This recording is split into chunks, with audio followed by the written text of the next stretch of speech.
اس کی نوکری لگ گئی یہاں پر کہ وہ 8,000 10,000 کی نوکری کر کے یعنی لوگوں کو امامت کراتا.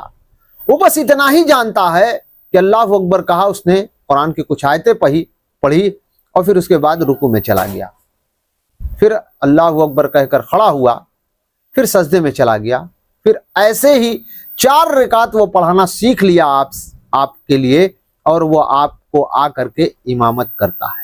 حالانکہ نام اگر اس کے نام کے بارے میں سمجھیں گے, امامت, وہ لوگوں کی رہبری کرتا ہے. حالانکہ علامہ اقبال نے کیا کہا کہ یہ کیا جانے قوموں کی رہبری 2 رکعت کے امام. ان کو اس امامت سے کوئی مطلب ہی نہیں ہے جس امامت کے لیے اللہ کے رسول نے اس ممبر کو حوالے کیا تھا. آج میں علماء سو کی نہیں بات کر رہا ہوں, آج میں علماء حق کی بات کر رہا ہوں کہ تمہاری آنکھوں کے سامنے جو کہتے ہیں کہ میں علماء حق ہوں, یعنی جب ان سے کہیے کوئی بات تو وہ کہتے ہیں کہ آپ علماء سو کہیے جنہوں نے اس دین کو خراب کیا ہے.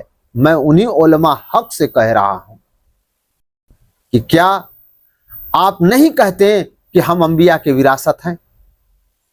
اور اگر آپ اپنے آپ کو انبیاء کی وراثت مانتے ہیں تو آج یہ جو معاشرے میں خلفسار ہے اس کو ٹھیک کرنا کس کے ذمہ ہے؟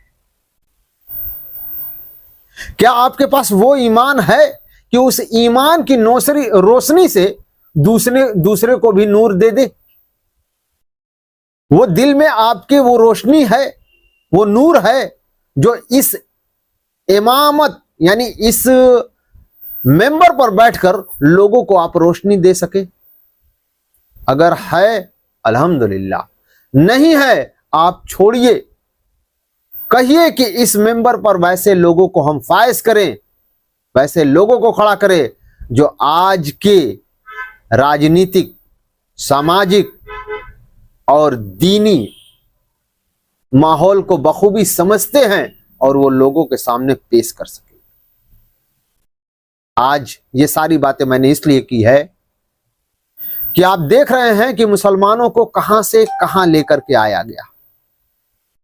370, 3 طلاق, رام مندر, اور اس کے بعد آج وہ بل بھی پاس کر دی گئی.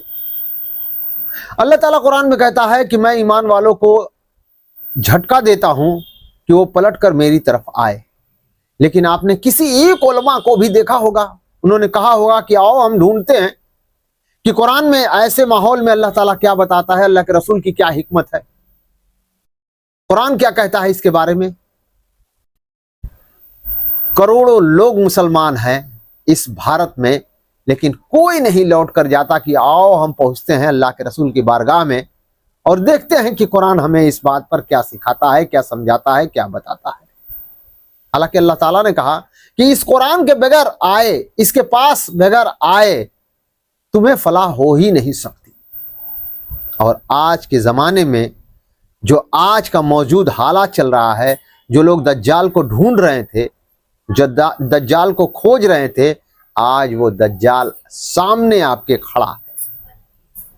اعلان کر چکا ہے کہ جو لوگ ادھر آ جاؤ گے خوشی میں رہو گے, مستی میں رہو گے, یعنی میری جنت میں رہو گے, اور جو لوگ ادھر رہو گے دکھ میں رہو گے, تکلیف میں رہو گے, یعنی دنیا کی دوزخ میں رہو گے. اپنے علماء کی آج بات سنی میں نے تو سمجھ میں یہ آیا کہ وہ کہہ رہے تھے کہ جب گجرات میں جو ماحول خراب ہوئے تھے اس سمے جب میں گیا تھا تو حالات دیکھ کر کے لوگوں نے تو سمجھوتا کر لیا کہ اب ہم بھارتی جنتا پارٹی کا وروଧ نہیں کریں گے, اب وہ ہم سے جیسے کہیں گے ویسے ہی ہم رہیں گے. آج گجرات کے بہت سے لوگ جو ہیں وہ مرتد ہو چکے ہیں, انہیں اپنی زندگی پیاری ہے, اللہ کا دین وہ کب کے چھوڑ چکے ہیں. اب وہ پیر دھیرے دھیرے دجال پسار رہا ہے پورے بھارت میں. جن کو موقع ملا تھا کہ کسی کی غلامی سے نکل کر کے اپنے آپ کو آزاد کر لیتے, انہوں نے غلامی چنا, اور اس غلامی میں اللہ تعالیٰ نے ان کو اس عذاب میں ڈال دیا ہے جس کو دجل کہتے ہیں. بہت بڑے عذاب میں اللہ تعالیٰ نے ان کو ڈالا ہے. جیسے اللہ تعالیٰ قرآن میں کہتا ہے کہ تم نے فرعون کو دیکھا نہیں کہ وہ تمہارے بیٹوں کو قتل کر دیتا تھا اور بیٹیوں کو زندہ رہنے دیتا تھا. اس میں تمہارے لیے سخت آزمائش تھی. اس سے بھی بڑی آزمائش میں اللہ تعالیٰ نے ڈالا ہوا ہے اس امت محمدیہ کو, یعنی بھارت کے مسلمان کو. اور اس آزمائش سے نکلنے کا صرف ایک ویوستھا ہو سکتا ہے کہ وہ بیک کرے اپنے آپ کو, لوٹے اس قرآن کی طرف. جیسے سورہ یونس میں اللہ تعالیٰ نے پورے قرآن میں ایک ایسی سورہ اتاری ہے جس کا نام ہے سورہ یونس. اس سورہ یونس میں یہ بات ہمیں پتہ چلتی ہے کہ یونس علیہ السلام کے قوم پر عذاب کا وقت مقرر ہو چکا تھا, آنا ہی آنا تھا اسے. یہاں تک کہ وقت کے نبی نے کہہ دیا کہ اب تمہارے پاس اس دن وہ عذاب آ جائے گا. لیکن معاملہ کیا ہوا کہ ان کو اس بات کا احساس ہو گیا کہ جو میرے نبی نے مجھ سے کہا تھا اب وہ مجھے دکھائی دے رہا ہے. آج بھارت کے لوگوں کو ذرہ برابر احساس نہیں ہے کہ وہ اللہ کی لعنت, اللہ کی آزمائش ہمارے اوپر آ چڑھ دوڑی ہے.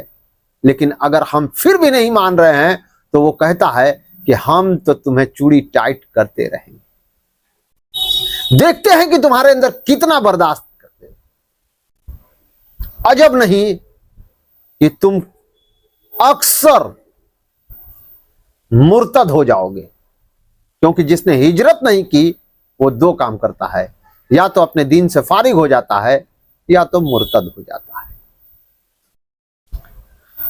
زندگی جینے کا سب سے بہترین طریقہ اس جہان میں بھی اور اس جہان میں بھی بہتر رہو گے, اول رہو گے اگر اپنے آپ کو قرآن کے حوالے کر دیتے ہو. قرآن تمہارا رہبر ہے, تمہارا رہنما ہے, تمہارے لیے نور ہے. اگر تم اسے اپنا نور بناؤ گے وہ نور کی طرح کام کرے گا, تمہیں روشنی دکھائے گا اور تمہیں ہر ماحول میں جینے کا طریقہ بتائے گا. سبحان اللہ و بحمدہ, سبحان اللہ و بحمدہ, حق لا الہ الا اللہ محمد رسول اللہ صلی اللہ علیہ وسلم. وآخر الدعوانا الحمد للہ رب العالمین. حق لا الہ الا اللہ محمد رسول اللہ صلی اللہ علیہ وسلم. اگر ہمیں قرآن کسی پہاڑ پر اتار دیتے تو تم دیکھتے کہ وہ ہماری ہیبت سے ریزہ ریزہ ہو جاتا. اللہ ہمیشہ سچ کہتا ہے.